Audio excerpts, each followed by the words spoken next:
그칠 줄 모르는 울음소리, 장난감으로 어질러진 집.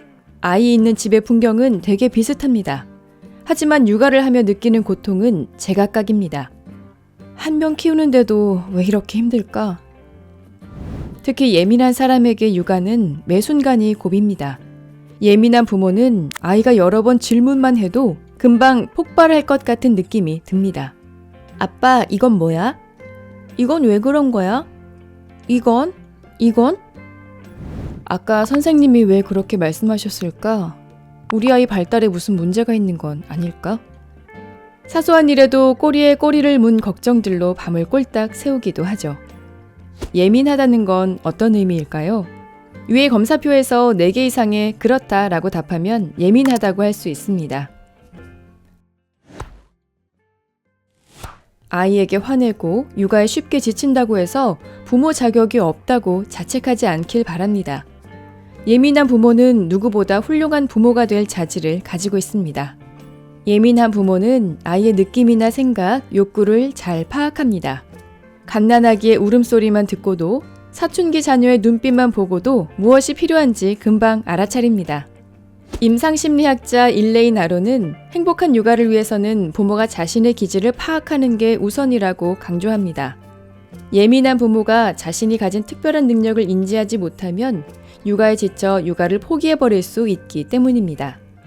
예민한 부모들이 스트레스를 최소화하고 예민함을 특별함으로 만들 수 있는 방법은 무엇일까요? 첫째, 아이와 떨어져 있는 시간을 갖자. 예민한 부모에게 24시간 아이와 붙어있는 상황은 치명적입니다. 아이의 감정에 영향을 자주 받아 쉽게 지치기 때문입니다. 따라서 휴식은 필수입니다. 아이를 봐줄 수 있는 사람이 있으면 잠시 맡기고 혼자만의 시간을 가져보세요. 상황이 안 되면 아이를 어린이집에 보내는 것도 방법입니다. 3살까지는 엄마가 꼭 돌봐야 한다는데 우리 아이 잘못되면 어쩌지? 하지만 예민한 기질의 부모들은 아이를 일찍 기관에 보내야 하는 상황에 대해 더욱 죄책감을 느낍니다.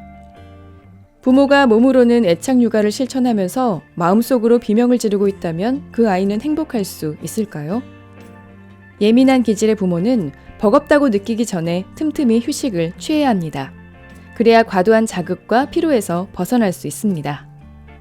둘째, 감정을 조절하는 방법을 배우자. 예민한 부모는 우울과 불안, 극심한 스트레스를 남들보다 더 많이 인식하고 경험합니다. 부모가 정서적 스트레스를 받거나 감정 조절이 안 되면 아이에게 감정적으로 격하게 반응하게 되고 결과적으로 아이에게 부정적인 영향을 미치게 됩니다. 과학자들이 추천하는 감정 조절법 중 하나는 다른 생각을 하면서 주의를 분산하는 것입니다. 예컨대 아이에게 화가 날 땐 천천히 10가지 세어보세요. 10가지 세다 보면 주의가 분산되는 동시에 마음이 약간 누그러집니다. 재밌는 책을 근처에 두고 책을 읽으면서 아이를 지켜보거나 짤막하고 웃긴 영상을 보는 등 아이 근처에서 하고 싶은 일을 하는 것도 좋은 방법입니다. 감정적으로 버거울 땐 아이가 좋아하는 영상을 짧게 틀어주세요. 그동안 부모는 마음을 가라앉히고 자신을 추스를 수 있습니다. 셋째, 포기하고 싶을 땐 육아일기를 쓰자. 육아일기를 쓰면 지나온 시간을 되돌아볼 수 있고 스스로 얼마나 많은 일을 감당하고 있는지 한눈에 알 수 있다는 장점이 있습니다. 자신의 기분을 표현하는 그림을 그리거나 시를 써봅니다.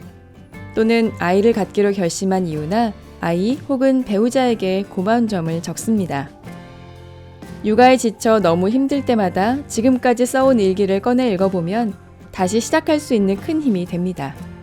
훗날 아이에게 육아일기를 보여주며 성장 과정을 들려준다면 육아일기가 보물처럼 느껴질 것입니다. 내가 너무 예민한 건 아닐까? 잘하고 있는 게 맞나? 끊임없는 고민과 자책은 이제 그만하세요.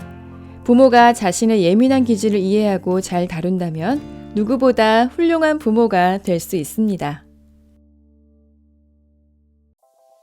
예민한 부모의 장점은 최대로 키우고 육아를 방해하는 감정을 다루는 연습. 예민한 부모를 위한 심리 수업. 이 콘텐츠가 도움이 되었다면 구독과 좋아요를 눌러주세요.